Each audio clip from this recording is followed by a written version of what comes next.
los comentarios, pero ya está todo está bajo control para iniciar el tema del día de hoy, precios de transferencia en el cierre fiscal 2021. Saludos, Alonso. Gracias, Steve. No te preocupes, estos temas tecnológicos creo que si algo nos ha dejado esta pandemia y esta nueva forma de trabajar, siempre lo decimos aquí en la oficina, si pudiéramos hacer una edición de los pachos que solía hacer hace muchos años una televisora en particular.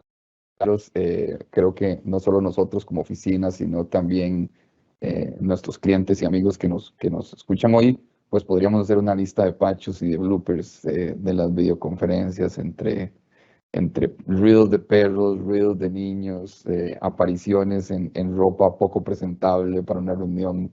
Pues creo que de todo eso nos ha dejado la pandemia y aparte de eso también habría que decirlo, el tema de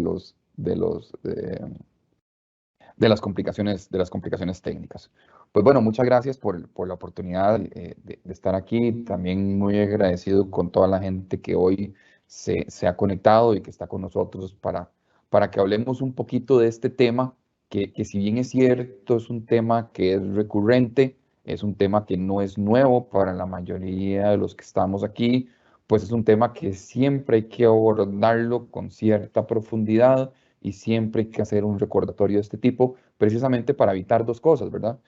Para evitar que dejemos esto para última hora, para evitar que sigamos pensando que es que no nos aplica, que es que no tenemos que hacerlo, y sobre todo también para llamar un poquito conscientemente a los contribuyentes que por alguna u otra razón al día de hoy no han arrancado con este proceso.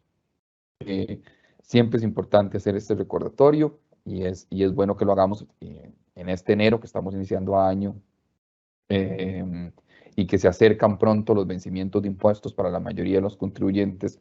En el mes de marzo es un interesante recordatorio. Entonces, tratando también de contribuir que todo se nos vaya quitando un poquito de los nervios que tenemos del partido de la noche, pues la realidad sea dicha, nos podemos entrar un poquito en el tema de precios de transferencia, que si no lo hemos hecho también debería generarnos un poquito de nervios, pero no tanto como la expectativa que tenemos para más tarde.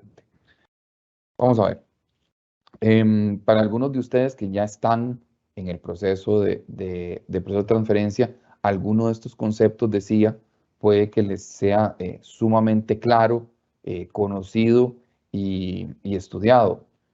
Sin embargo, como les estaba mencionando, en el día a día del consultor de procesos de transferencia, en el día a día de la atención de clientes, pues lo que nos hemos encontrado es que todavía existen dudas materiales respecto de qué tengo que documentar, de qué estoy hablando con el tema de procesos de transferencia, y esas dudas en ocasiones no son tanto dudas de los equipos operativos. A veces los contadores o los gerentes financieros pues parecen tener un poquito más de claridad, pero en el tema de gerentes generales, dueños de empresas, asambleas de accionistas, juntas directivas, es donde a veces también suele existir ciertas dudas en este concepto.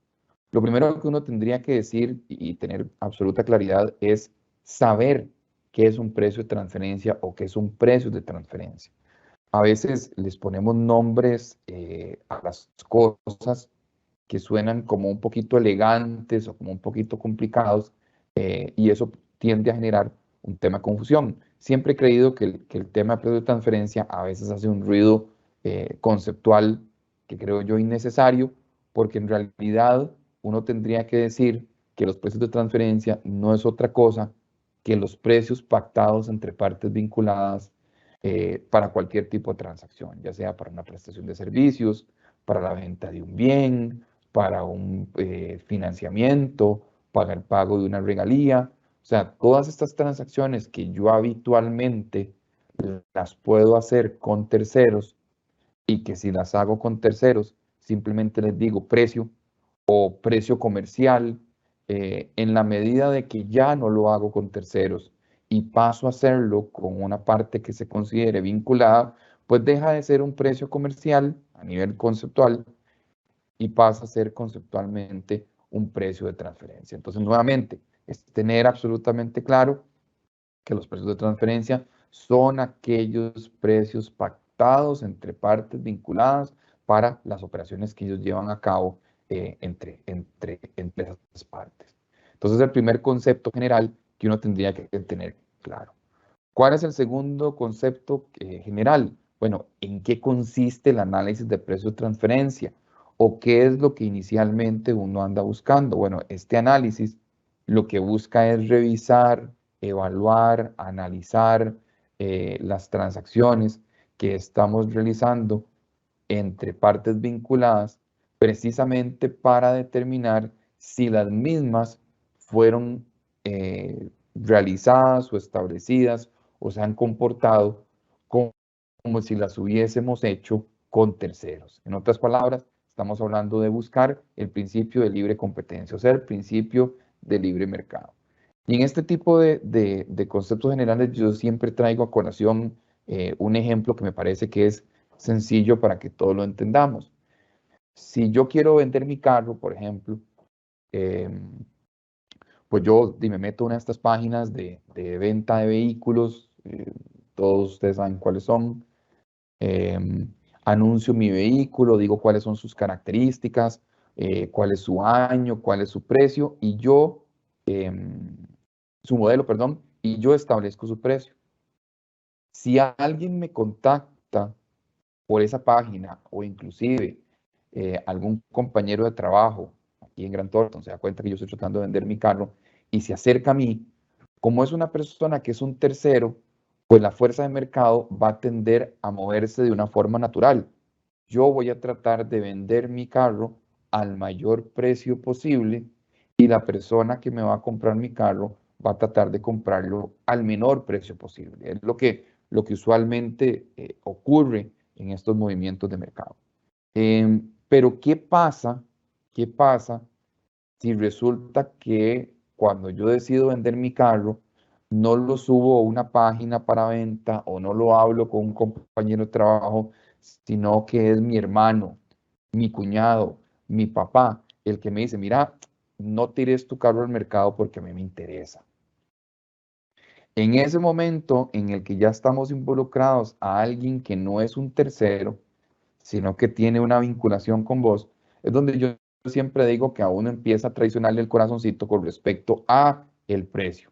Porque entonces uno dice, mira, a mi papá no le puedo cobrar lo que le hubiese cobrado a un tercero, a mi papá tal vez le voy a dar un espacio de pago distinto a un tercero, le voy a decir, mira, ¿cómo hacemos? Es que yo no tengo la plata todavía, me falta un poco, te pago una parte y la otra parte te la pago en tractos, o ya empiezo uno a pensar, bueno, pero es que este carro se lo va a dejar mi papá y con ese carro vaya a andar llevando a mi mamá a todo lado, y entonces resulta que yo sé que las llantas están nuevas, pero están buenas, pero me da miedo con esas llantas, mejor se lo voy a entregar con unas llantas nuevas, y empieza a hacer uno precisiones o empieza a hacer uno diferenciaciones en vista de que es con un vinculado con el que yo finalmente estoy haciendo la venta del carro. Eso no es muy ajeno a lo que podría pasar con la relación entre vinculados, en el sentido de ya precios de transferencia.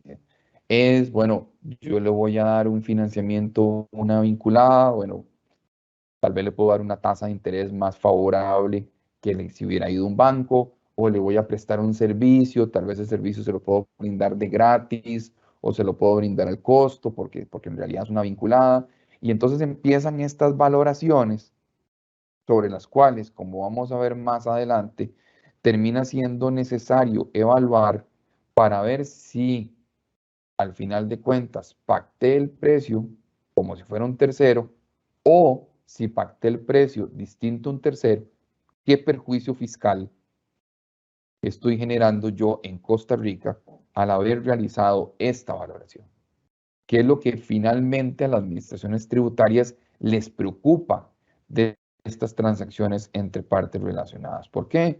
Porque históricamente hablando, y aquí no vamos a generalizar, simplemente vamos a hablar un poco de historia de los impuestos, pues el génesis o el nacimiento de los precios de transferencia vino precisamente de esquemas detectados a compañías multinacionales en el sentido de que a través de un establecimiento de precios distinto a los precios de mercado, podían mover utilidades o ingresos entre países, especialmente bajándole la renta a aquellos países que tuviesen una carga impositiva mucho más alta y aumentando los ingresos y por ende las utilidades en países donde tuviesen una carga tributaria menor. Entonces, a punta de, si quisiéramos decirlo de esta forma, manipular ciertos precios entre vinculadas, reacomodaban todo su esquema tributario.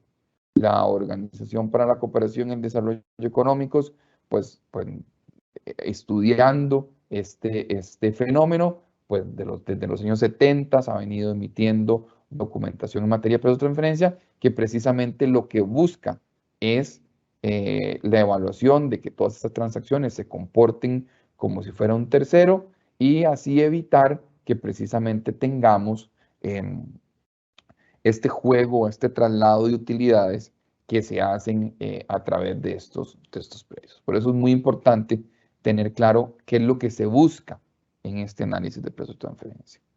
El otro concepto general es el famoso cuento que podemos decir, o el chiste de qué fue primero, el huevo o la gallina, ¿verdad? Y es que muchas veces nos enfocamos en hablar de transacciones, en hablar de precios de transferencia, sin tener plena claridad primero los conceptos de vinculación. Y eso es muy, muy importante en el sentido de que hay múltiples fuentes de información que nos pueden dar a nosotros conceptos de vinculación. Pero para efectos de precios de transferencia, lo importante es lo que el reglamento a la ley de impuestos sobre la renta y en otrora el decreto que tuvimos vigente hasta el periodo fiscal 2019 definían como una parte vinculada. Entonces, si nosotros nos vamos a las normas internacionales de información financiera y revisamos cuál es el concepto de relacionado, de vinculada, si nos vamos a las normas de grupo de interés económico del sector financiero, donde se mencionan que hay temas de vinculación o relación, si bien es cierto, tendríamos que decir que los conceptos no son muy distintos en su esencia de los tributarios, lo que sí tendríamos que decir es que esas no son las fuentes de información para determinar si existe vinculación entre dos partes. Para eso, repito, tenemos el reglamento que a partir del periodo fiscal 2020 en la parte de nuestro impuesto de renta ya funciona y ocurre de forma total y absoluta.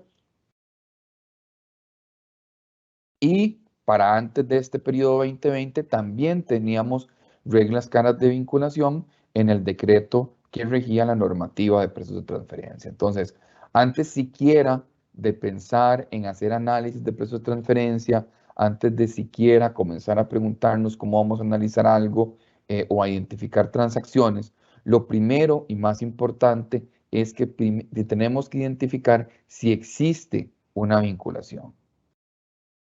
Y ya que estamos hablando de vinculación, repasémoslo un poquito más a detalle. Evidentemente, esta filmina y esta presentación no pretende ser un análisis exhaustivo de los conceptos de vinculación, pero sí pretenden ser una guía para todos los que están ahorita aquí en de qué estamos hablando tributariamente cuando me habla de un asunto de vinculación.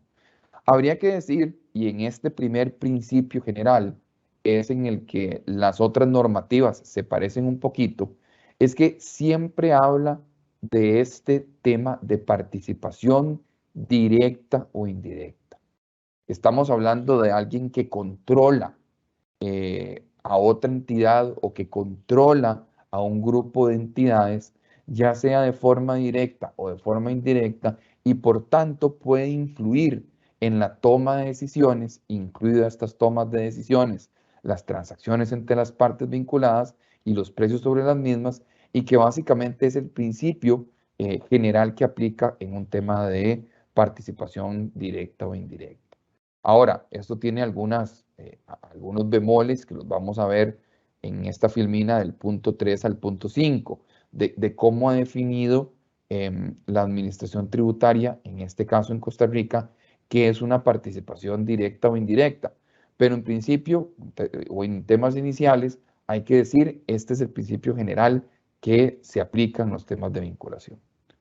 Otro tema inicial, antes de ir a los puntos del 3 a 5, es que de una forma novedosa, ya a partir de nuestro reglamento y la ley de impuestos de la renta, que fue modificada por la ley de fortalecimiento a las finanzas públicas, tenemos mayor claridad con respecto a las famosas jurisdicciones no cooperantes.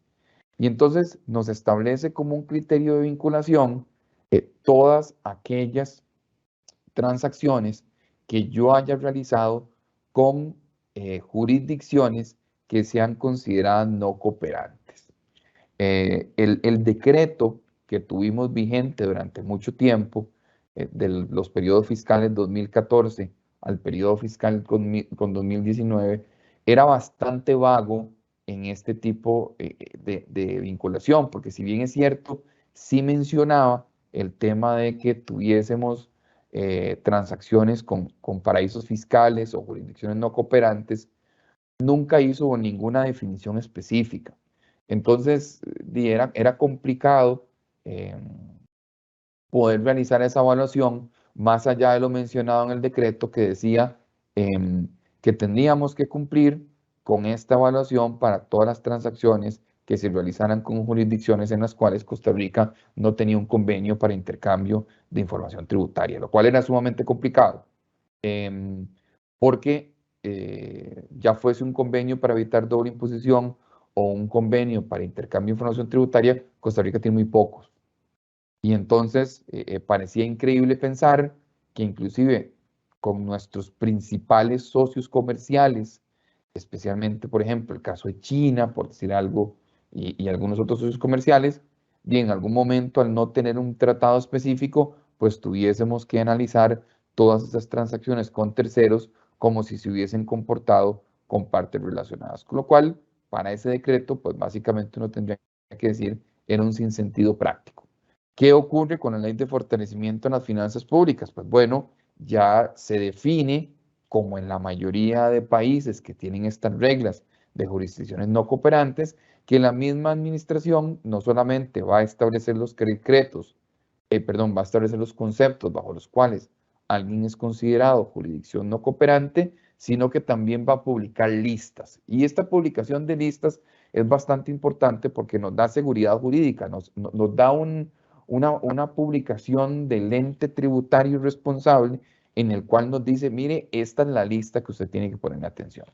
Entonces, con transacciones con jurisdicciones no cooperantes, actualmente, si ustedes tienen una transacción con alguna de las entidades que están en esta filmina que están viendo, ahí en el corchete que pueden ver a la par del punto número 2, pues cualquier transacción que tengamos con Bosnia y Herzegovina, con Corea del Norte, con Cuba, con Irak, con las islas Norfolk, con Kirguistán, Macedonia del Norte, las Maldivas, Montenegro, Omar, Palestina, Timor-Leste, Uzbekistán, Wallis y Futuna, pues si tenemos alguna transacción comercial con algún proveedor de bienes o de servicios, financiamiento, regalías o cualquier tipo de transacción revisable, pues aunque sea un tercero, vamos a tener que incluir esa transacción en análisis de precios de transferencia como si fuese un vinculado, porque así lo ha definido nuestra actual administración tributaria. Entonces,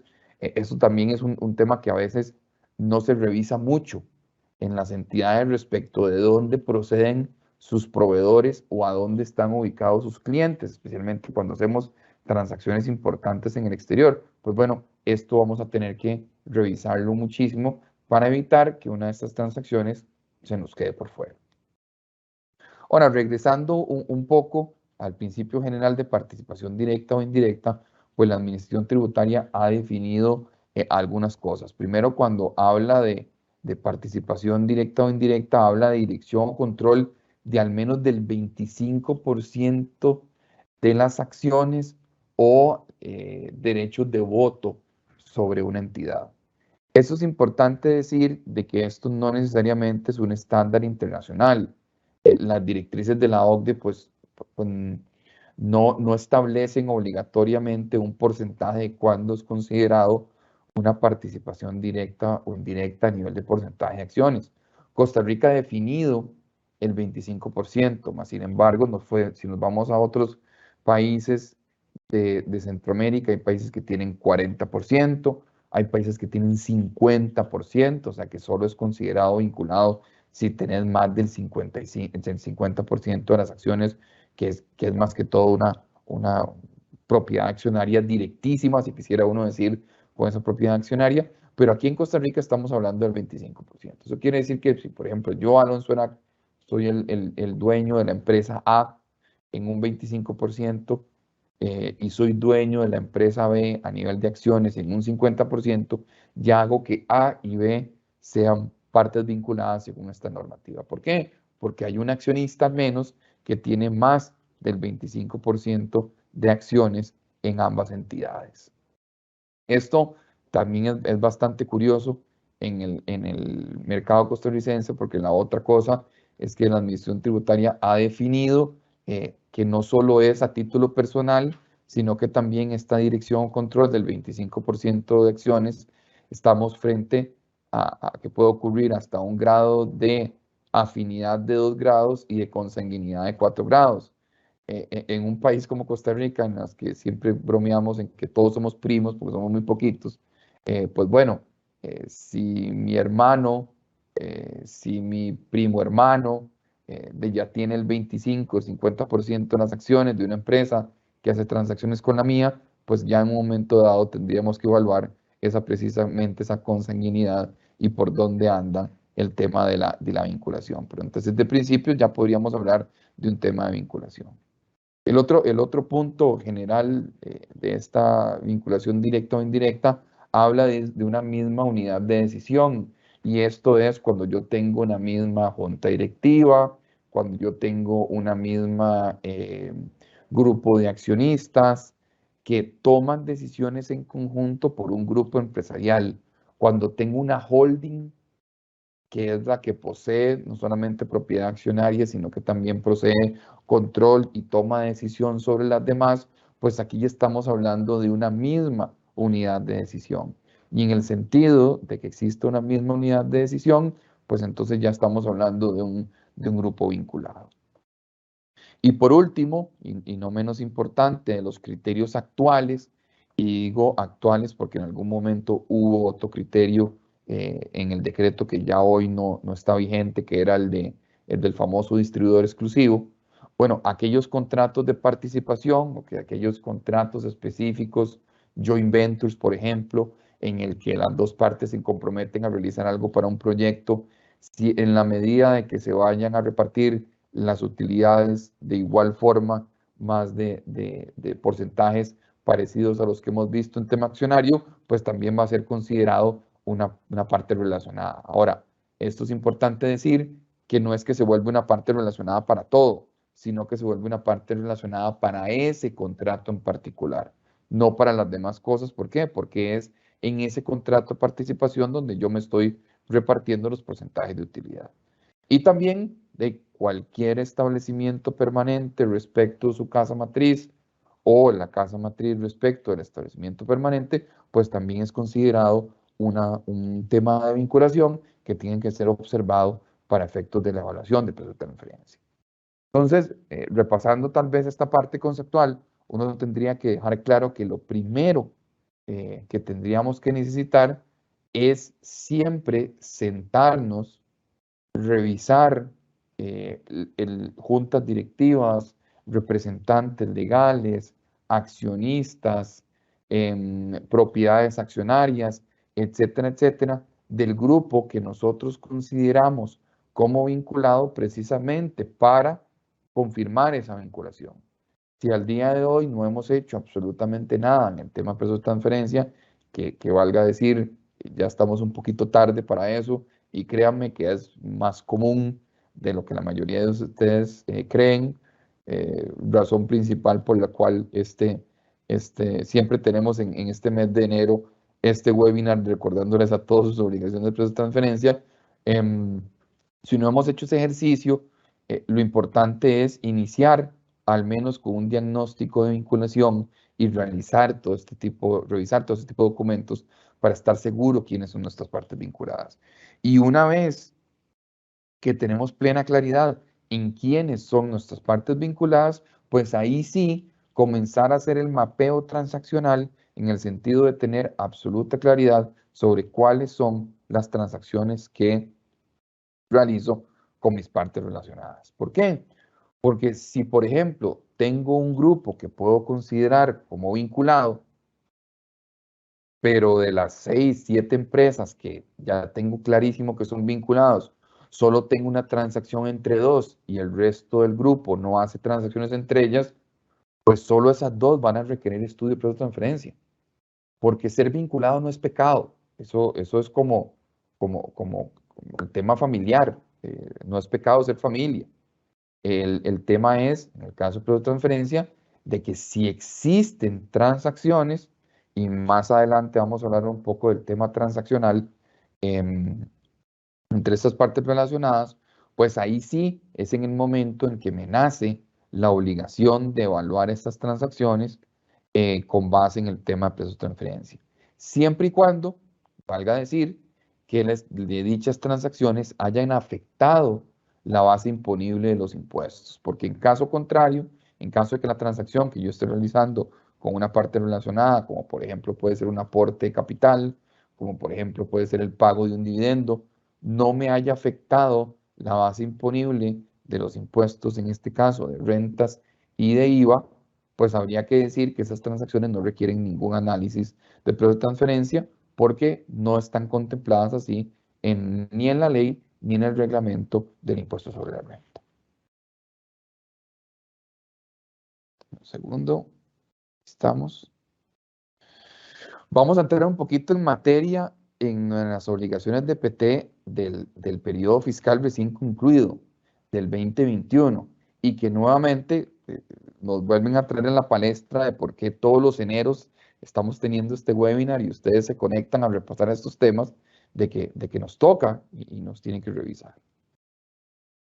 Vamos a verlo en 4 grandes grupos y es súper importante que tengamos claro que todos estos grupos existen, que algunos pueden ser más aplicables a nosotros que otros, pero que al final de cuentas todos tenemos que estarlos observando y tener eh, la pericia y también tener la prevención de hacer esto en tiempo y forma correctos para no dejarlo de última hora, porque el procedimiento de precio de transferencia no es un procedimiento que puedas hacer de un día para otro, eh, para aquella gente que antes lo ha hecho y que simplemente quiere refrescar, y sobre todo para aquellos que nunca han hecho un procedimiento de precio de transferencia, pues con mayor cuidado hay que tener, porque es un proceso largo y necesario de revisar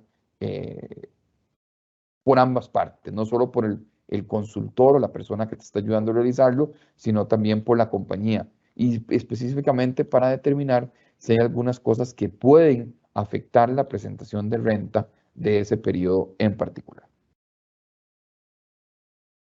Entonces, hablando un poco del 2021, vamos a iniciar con el famoso informe local.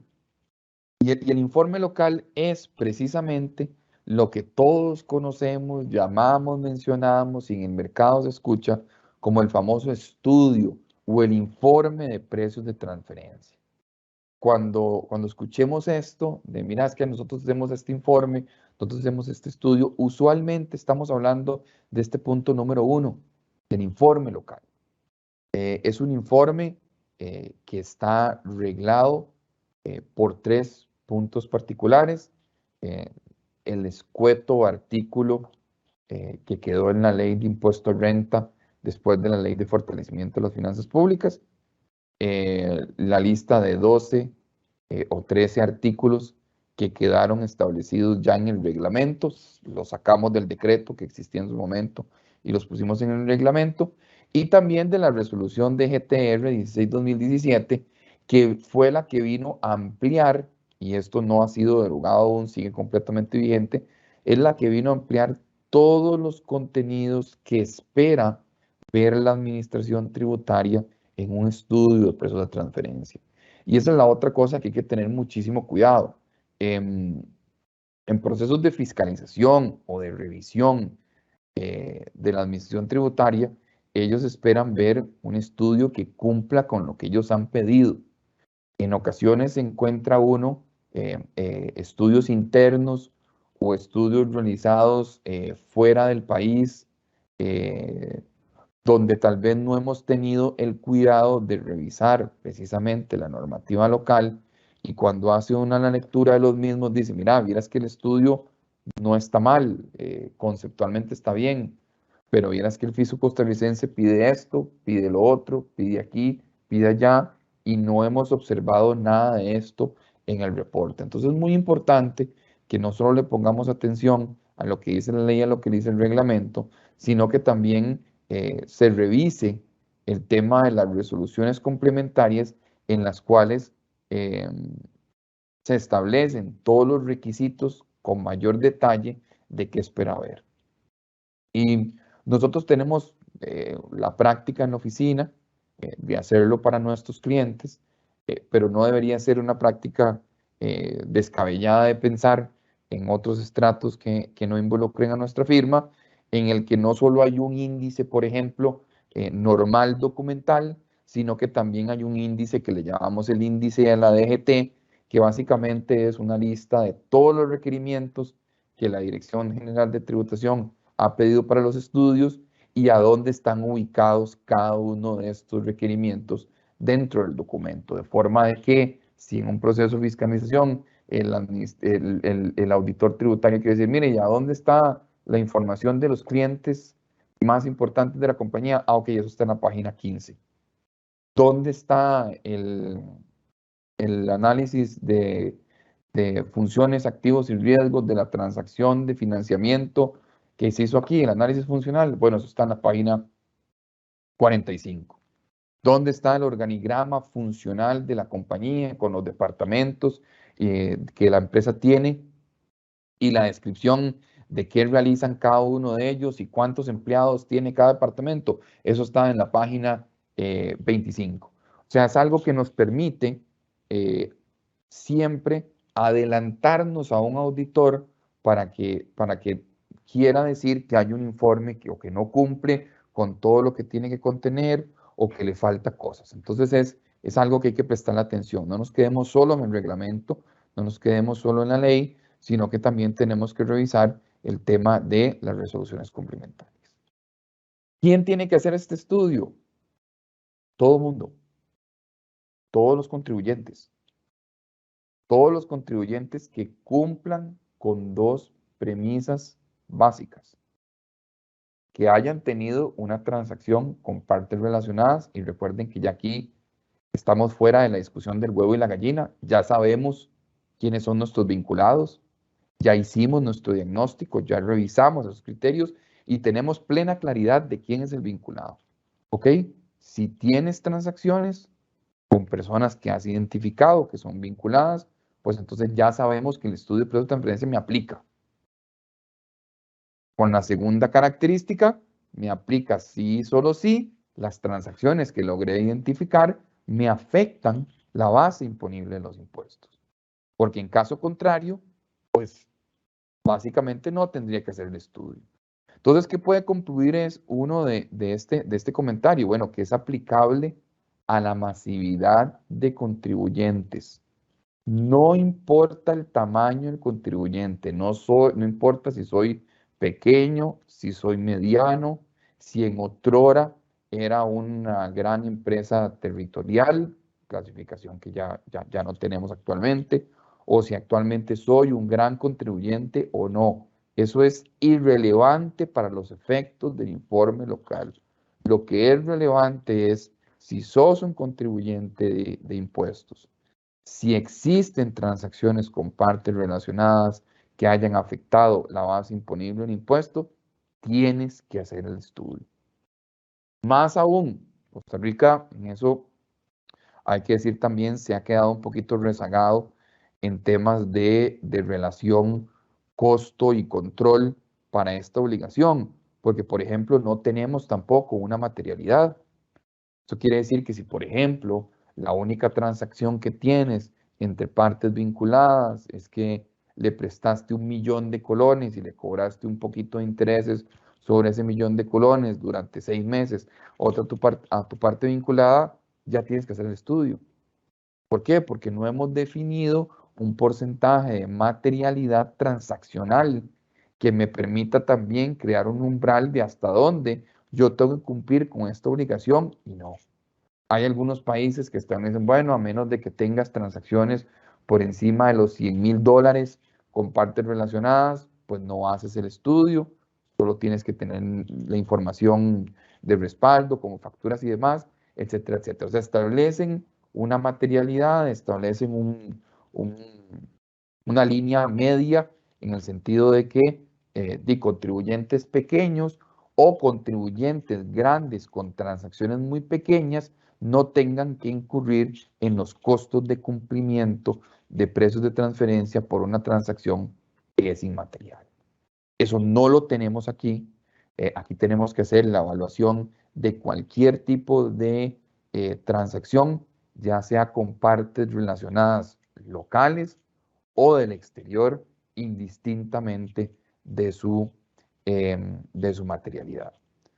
Es un informe que de entrada no lo presentamos, o sea, ese informe no se lo entregamos a nadie, a menos de que ya venga una solicitud expresa por parte de la Administración Tributaria, por parte de la Dirección General de Tributación.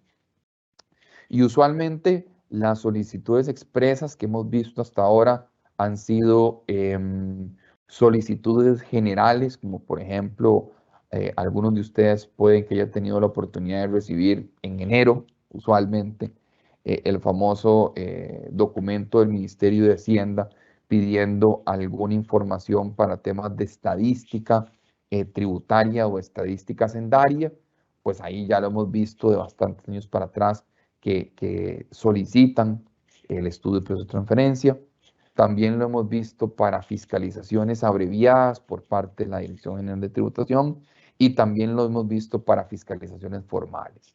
Entonces, el estudio de precios de transferencia, un informe local como le llamamos aquí, ha sido como, y aquí creo que si hay audiencia joven, la audiencia muy joven, pues no va a entender esta analogía que estoy a punto de hacer. Eso es como para los que somos viejos de radio, aquel hit parade en que decía, bueno, hoy entra una canción y hoy está en número 5, la siguiente semana está en número 6 y la siguiente semana está en número 1 y lleva tantas semanas en el número 1.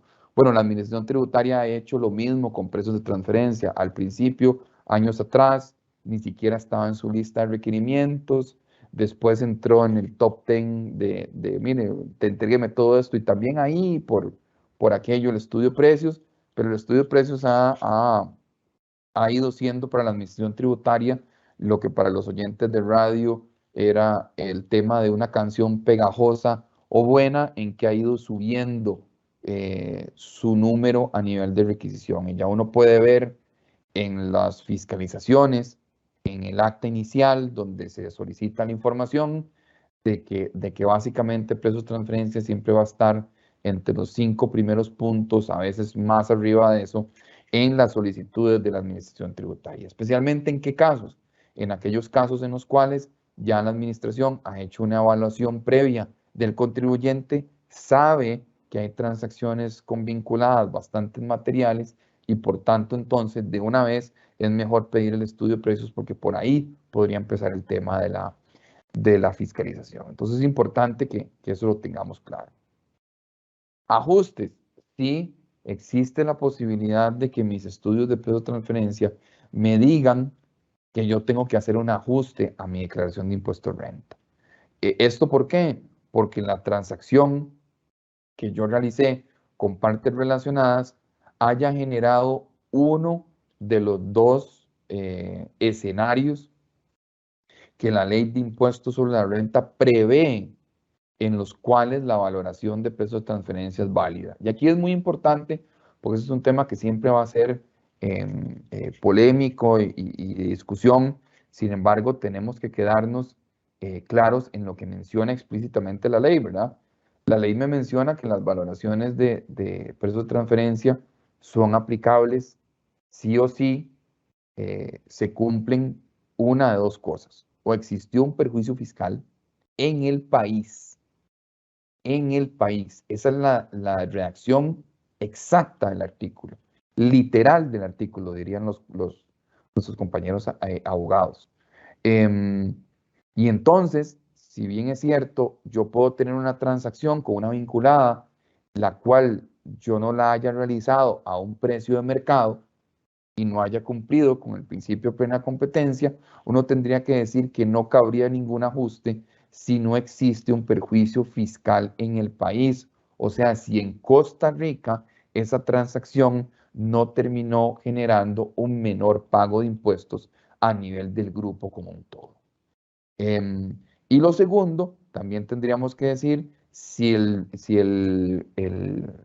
la política o el precio de transferencia establecido no generó un perjuicio fiscal, pero me generó un diferimiento en el pago del impuesto, esto también es castigado con la obligación de hacer un ajuste. O sea, aquí lo que tendríamos que hacer es que si la forma en que yo estoy pactando mis precios de transferencia hace que yo tenga que pagar $100, pero no hoy, sino dentro de 3 años, la realidad sea dicha, la administración tributaria prefiere a través de su normativa, mire, ¿sabe qué? Mejor págueme esos $100 ya, yo no los quiero dentro de 3 años. Ese diferimiento en el pago del impuesto también es castigado con aplicación del análisis de precio de transferencia y con un ajuste que me podrían hacer precisamente en esa materia. Ese es nuestro informe local. Obligación que tenemos que tener muy clara. Es una obligación anual porque la comparabilidad que tenemos que hacer de nuestras transacciones también es anual. Tenemos que buscar tener análisis contemporáneos. O sea, yo no puedo comparar la utilidad de mercado que tenga en el 2021 mi compañía contra comparables que tengan datos de 2017 y 2018, especialmente en estos años de COVID. Recuerdo ya hace un año cuando en esta misma oportunidad que hablábamos de precios de transferencia, pues hablábamos también de los efectos del COVID en las obligaciones de precios. Pues sí, estamos en tiempos un poco más complicados que requieren análisis y cuidado para que todo esto se haga de una manera contemporánea. Entonces hay que tenerle mucho cuidado a este informe local. ¿Cuál es la segunda obligación? Tal vez ahí en el punto número 2, estamos hablando del informe maestro. Y esto es un informe que se ha venido quedando rezagado, que se ha quedando rezagado, inclusive en aquellos contribuyentes que cumplen muy bien la parte del informe local, religiosamente hacen su estudio anual, inclusive muchos contribuyentes que lo hacen a tiempo, porque si bien es cierto este reporte no se entrega a la administración tributaria a menos de que lo pida, la realidad sea dicha, lo idóneo es hacerlo antes de la declaración de la presentación de la declaración de impuesto de renta. Porque si me doy cuenta que tengo que hacer un ajuste, es en esa declaración la que tengo que corregir. Entonces, inclusive los contribuyentes que han sido cumplidores bastante fervientes del informe local, en ocasiones nos hemos encontrado la sorpresa que hemos ido dejando votado el informe maestro. El informe maestro es un informe que es aplicable para Costa Rica desde el periodo 2017, no tanto como el informe local que era del 14.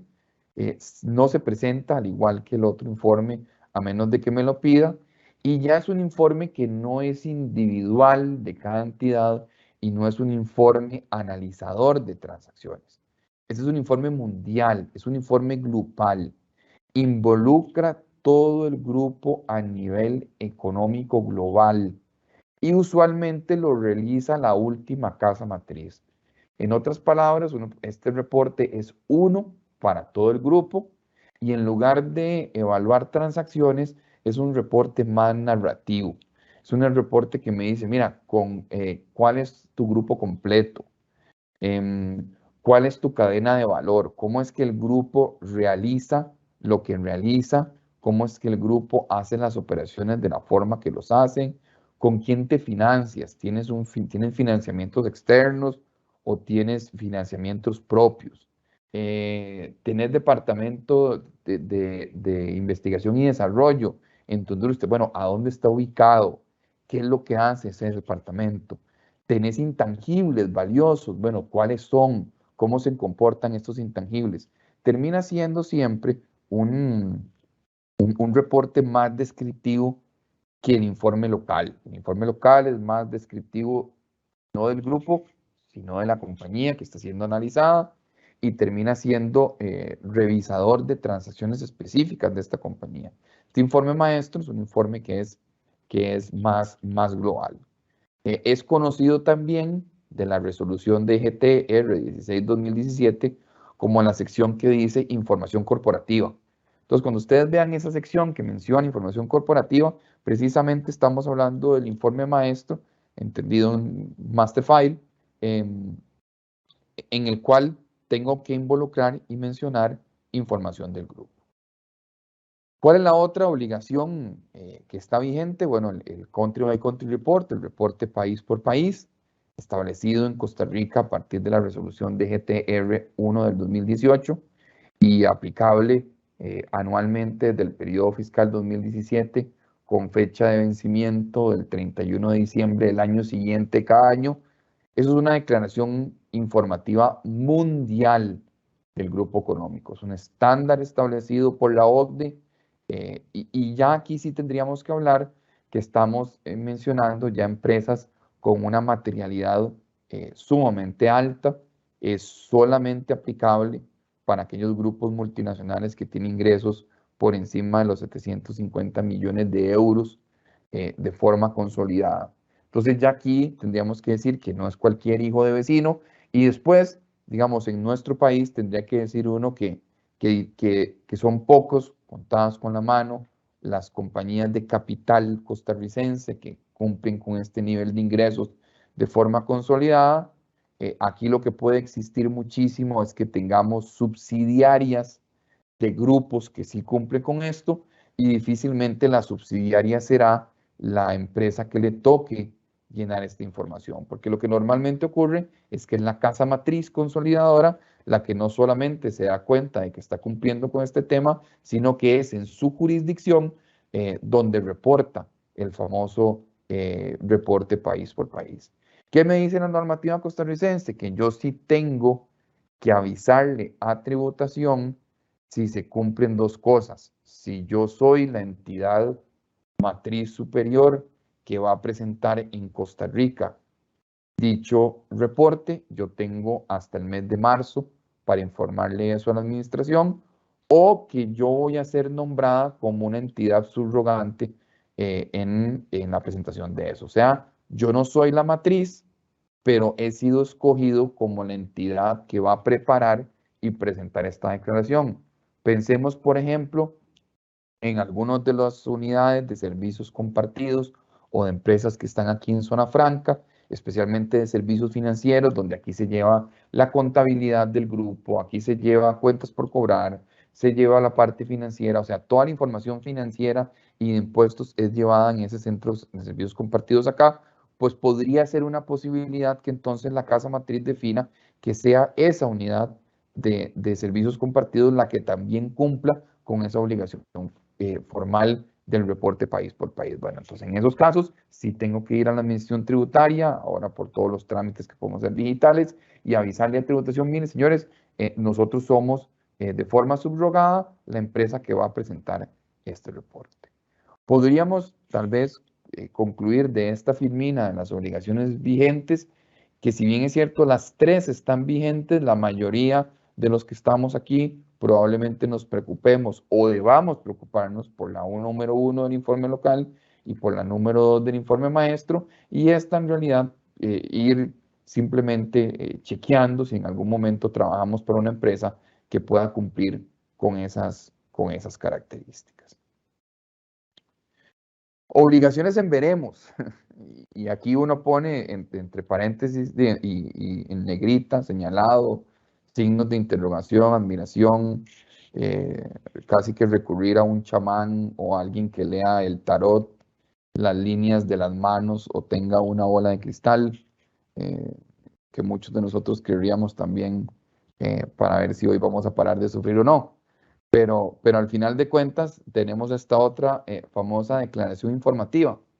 Y esto es una declaración informativa local, no la confundamos con el reporte país por país que acabamos de ver, porque ese reporte fue un informe y una declaración pues mundial, pues global, pues grupal.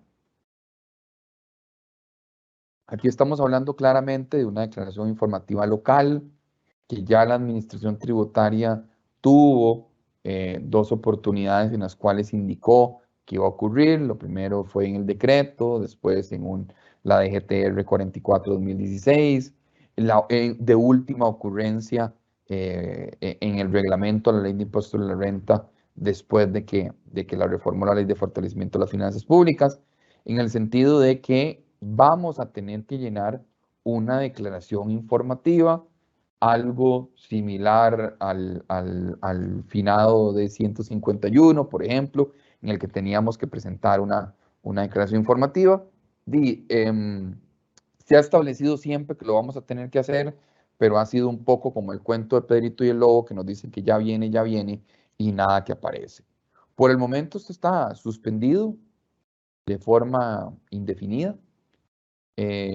Cuando de esto se habló en su momento, especialmente en el R44-2016, se hablaba de una presentación anual que iba a ocurrir a más tardar el último día hábil de junio de cada año. Eso quiere decir que ahora que tenemos la mayoría de los contribuyentes un cierre al 31 de diciembre, pues nos da un plazo de 6 meses posteriores al cierre del ejercicio para presentar esta declaración. Y en su momento era aplicable para grandes contribuyentes nacionales, para las finadas, conceptualmente hablando, de grandes empresas territoriales y también para todas las entidades que se encontraban en zonas francas. Eso era con el tema de resolución y decreto.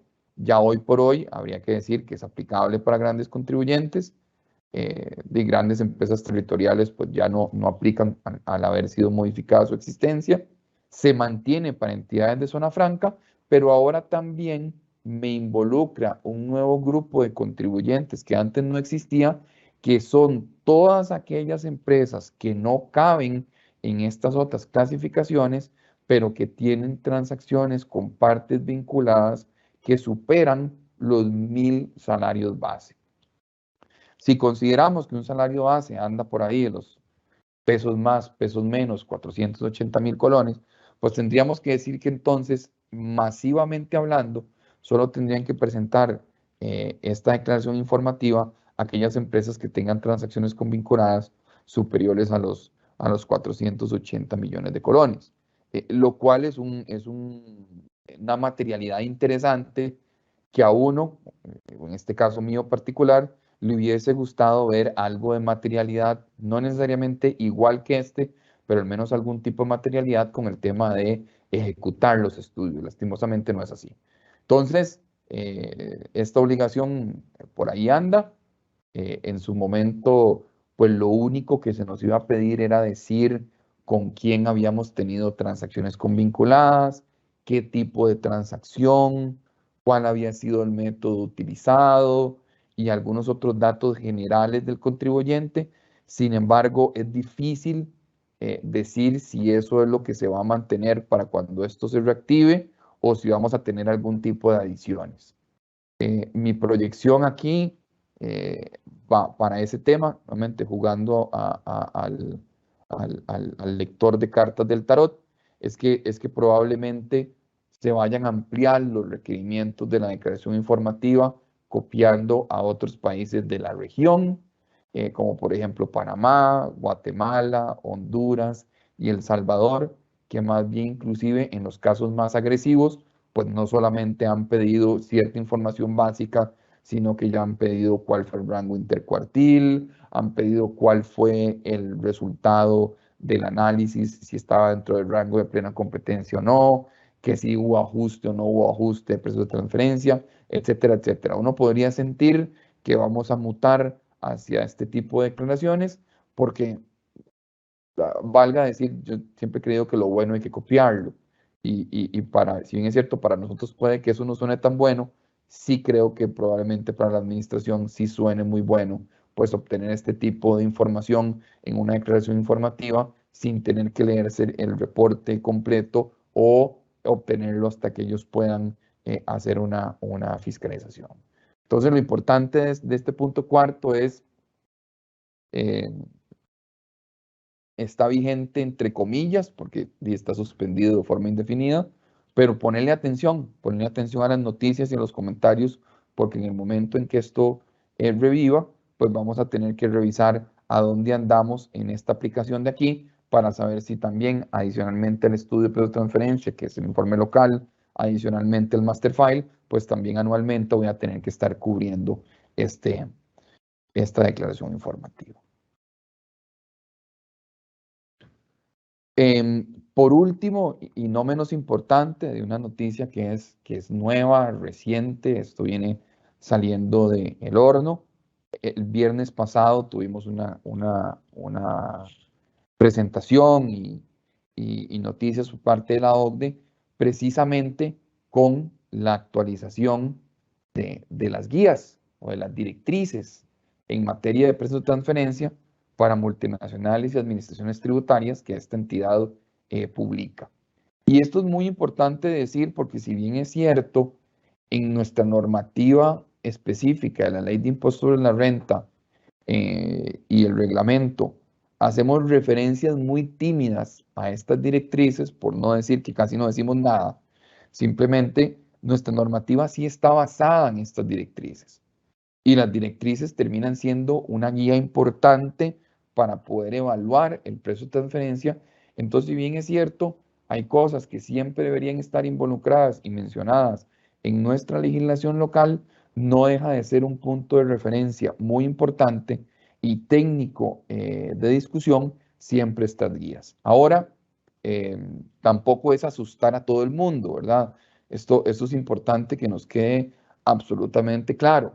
Las guías de la OCDE publicadas en el 2022 son las primeras guías que se actualizan desde el año 2017, año en que fue la última actualización de estas guías.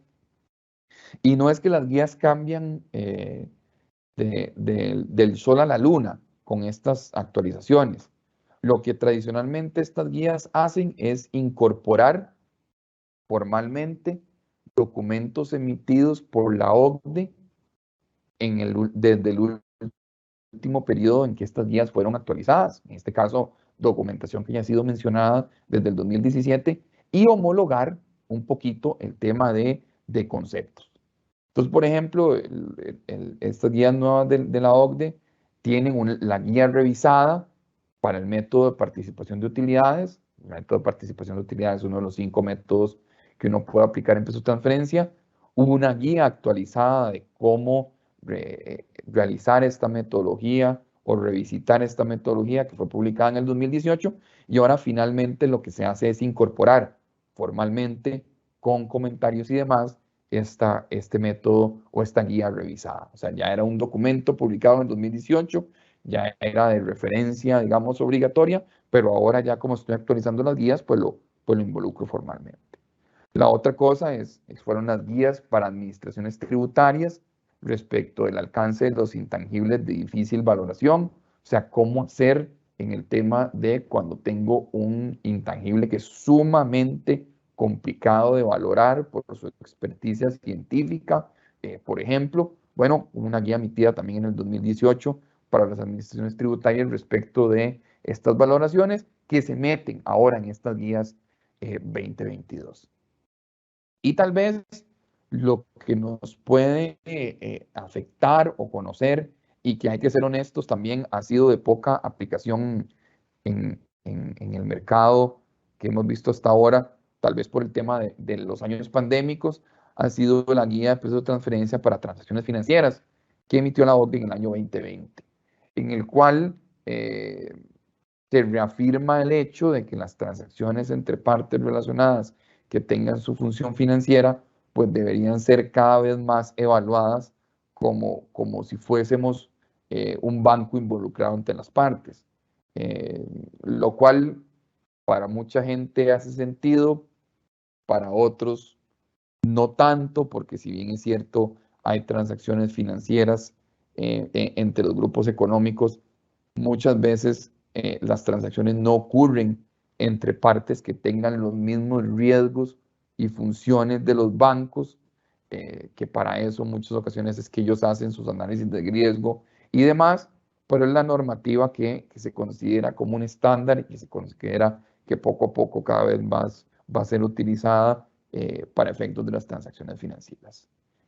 Adicionalmente a estos tres puntos que uno podría decir los principales, todas las incorporaciones de consistencia a nivel de terminología que la OCDE ha venido trabajando con las acciones BEPS, o sea, con aquellas 15 acciones que la OCDE ha venido promulgando para evitar la erosión de la base imponible y el traslado de utilidades, pues entonces si hemos cambiado o actualizado alguna terminología, como puede ser el del establecimiento permanente, pues estas terminologías también se actualizan cada vez que se hablan de establecimientos permanentes en las guías de la OCDE. Entonces este 2022 o estas guías nuevas son unas guías que vienen actualizadas.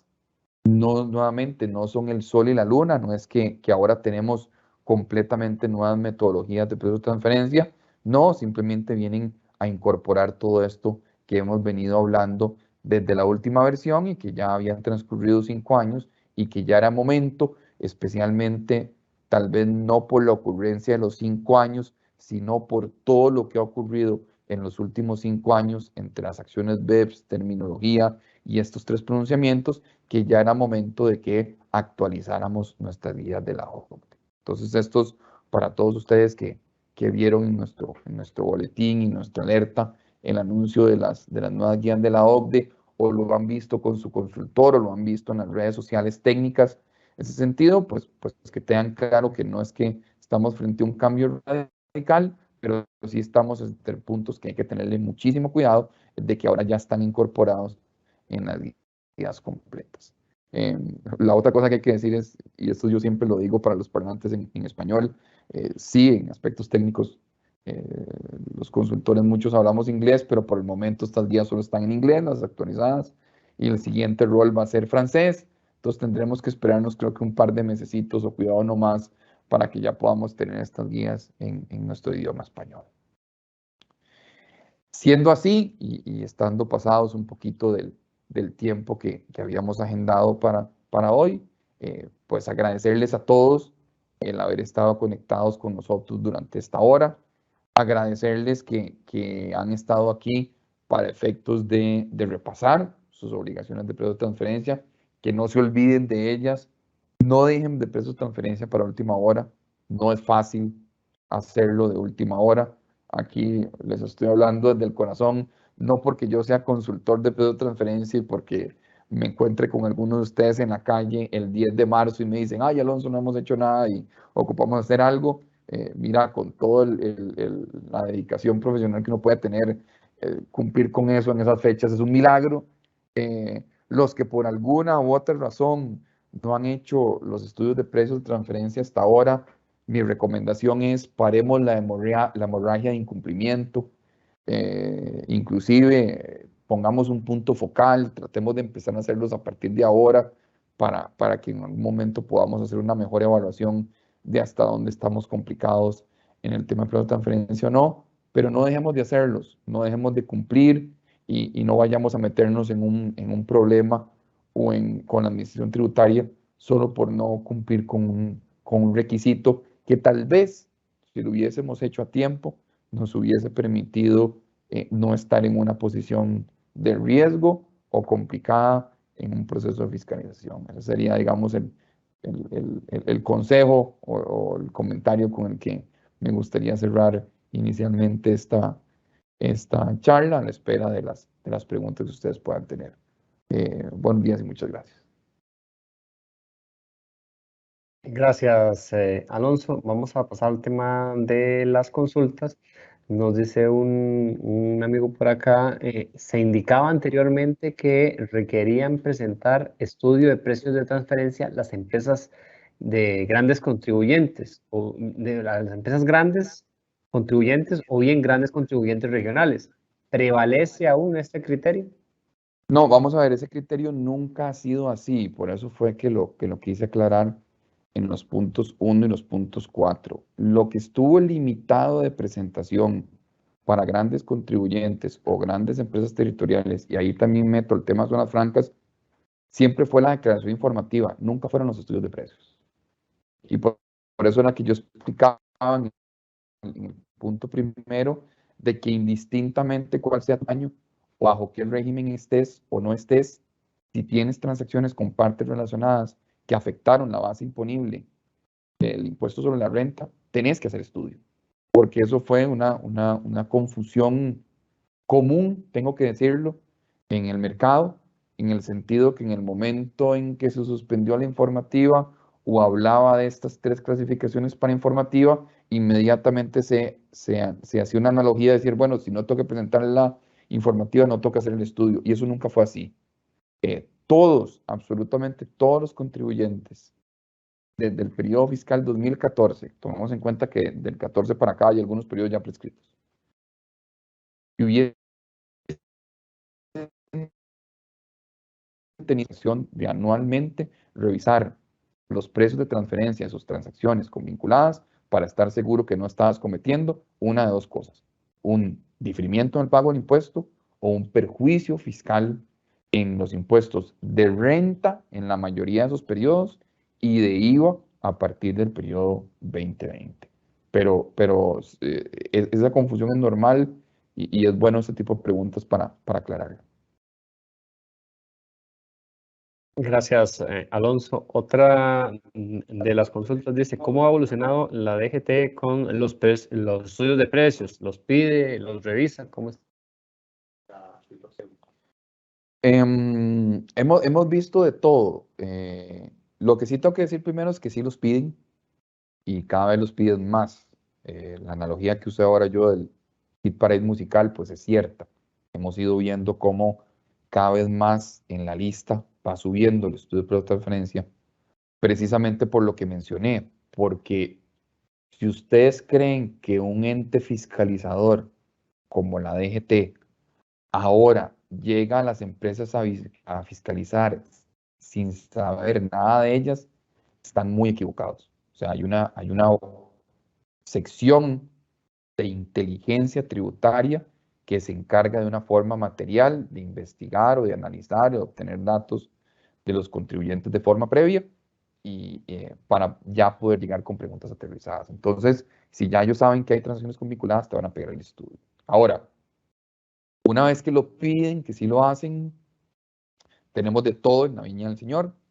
Tenemos auditores que solo lo piden por hacer un check de que sí lo tenían. Tenemos auditores que solamente lo agarran, lo abren y ven las conclusiones y se ven que no pasó nada en las conclusiones del informe, ya se dan por satisfechos con eso. Y tenemos la cara de la moneda que yo creo que es la que va a empezar a ocurrir más seguido futuro. Y tenemos el auditor que te cuestiona que faltan transacciones, te cuestiona que el método que utilizaste, te cuestiona los comparables seleccionados. Hemos visto casos especialmente en temas litigiosos donde ya hay esa conversación, mire, es que el set de comparables que usted utilizó no me convence y a mí me convence más este otro, entonces empieza esa discusión en que cuál set me gusta más y cuál set me gusta menos. Ya hemos tenido hasta estos casos. Entonces, sí, hay una evolución positiva en el sentido de que no sea simplemente un requisito de cumplir por cumplir, sino que ya es un requisito que es solicitado, es revisado y muchas veces retado y discutido. Entonces sí ha existido hasta ahora un mayor control o una mayor revisión y es algo que uno puede sentir que solamente va a incrementar en los próximos años. ¿Por qué? La posibilidad de recaudación a través de precios de transferencia por parte del fisco puede ser importante.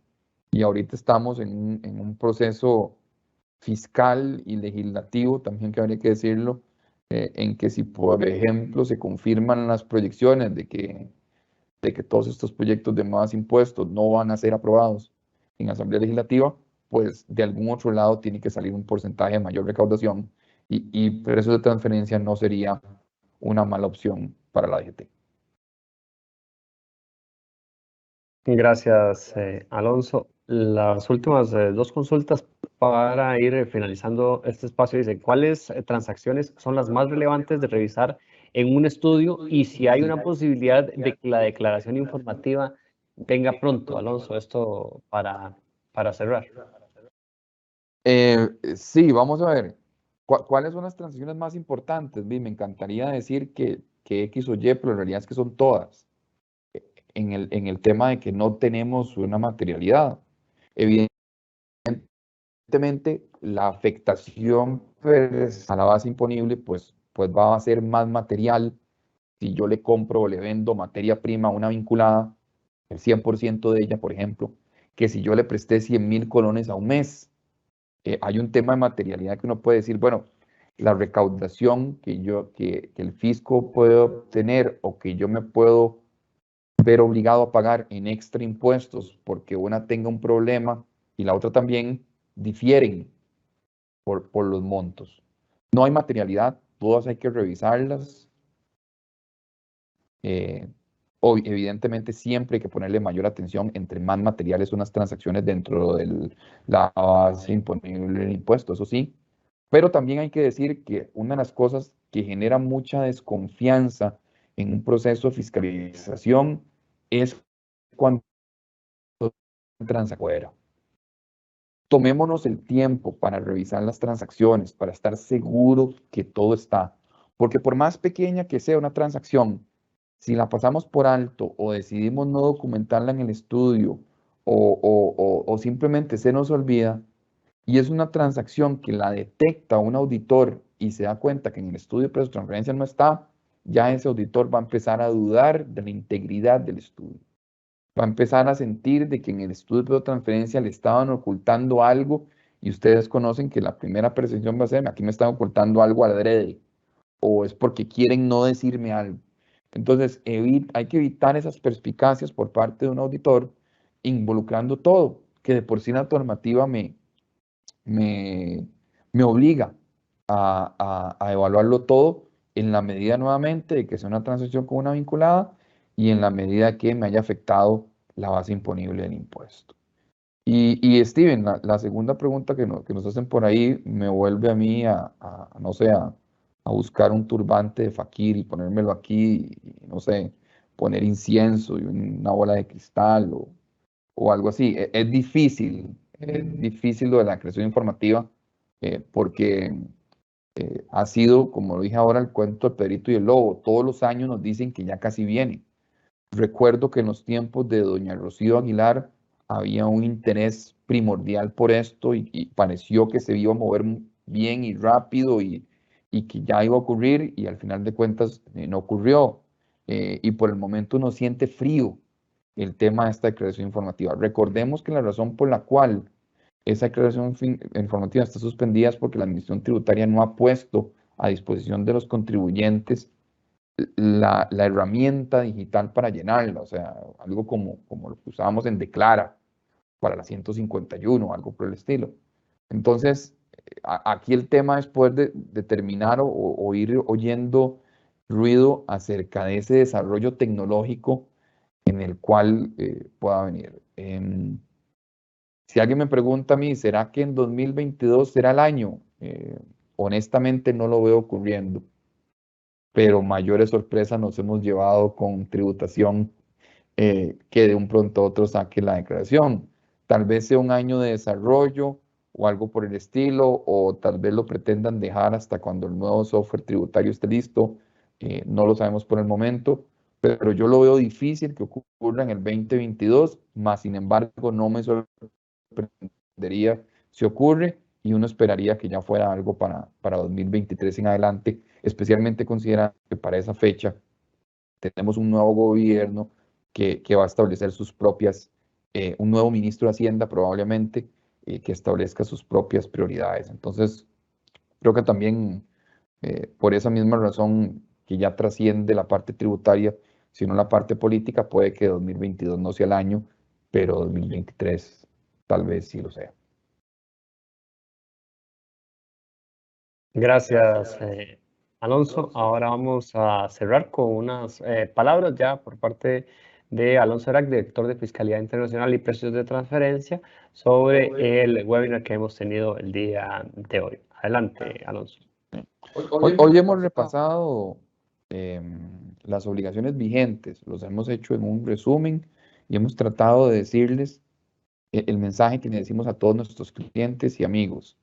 No deje esto de última hora, dígaselo. Es algo que está siendo revisado, es algo que está siendo auditado, es algo que las administraciones tributarias, en este caso la costarricense, sabe que existe y que es una herramienta interesante. Entonces, creo que es una buena oportunidad para devolvernos un momento al escritorio, respirar un momento del día a día que yo sé que nos envuelve a todos y comenzar a averiguar en nuestras empresas, en nuestros clientes, si estamos cumpliendo con esta obligación y si no, asesorarse con un experto. Evidentemente nosotros estamos a la orden en lo que ustedes requieran, precisamente para evitar seguir con temas de incumplimiento en esta materia. Y agradecerles muchísimo eh, su, su presencia y su participación en este webinar y hacer algo que tuve que haber hecho desde el segundo uno de este webinar y es haberles enviado nuestros mejores deseos en este año que yo sé que ya para muchos ya empezó hace muchísimo tiempo. De hecho, estamos a las puertas de que ya se nos vaya el primer mes del año. Pero como este es mi primer webinar, pues enviarles a todos ese saludo y esperando salud y trabajo para todos en este año. Muchas gracias. Gracias a Alonso Erac, director de Fiscalía Internacional y Precios de Transferencia de Grant Thornton, Costa Rica. Antes de retirarnos, nada más recordarles que la próxima semana tendremos el evento Impuesto sobre Bienes Inmuebles, obligación municipal. Esto a cargo de Daniel Pelecano, gerente de Impuestos Ilegal, junto con Paola Chávez, senior de Impuestos Ilegal. Los instamos a buscarnos en redes sociales como Grant Thornton Costa Rica. También nos pueden encontrar en nuestro canal de YouTube como Grant Thornton Costa Rica y pueden escuchar nuestro podcast tanto en Spotify como en Google Podcast Café Grant Thornton. Para que lo tomen en cuenta, pueden escuchar ya 18 episodios que tenemos en nuestro podcast. De parte de nosotros, les deseamos que tengan un bonito día.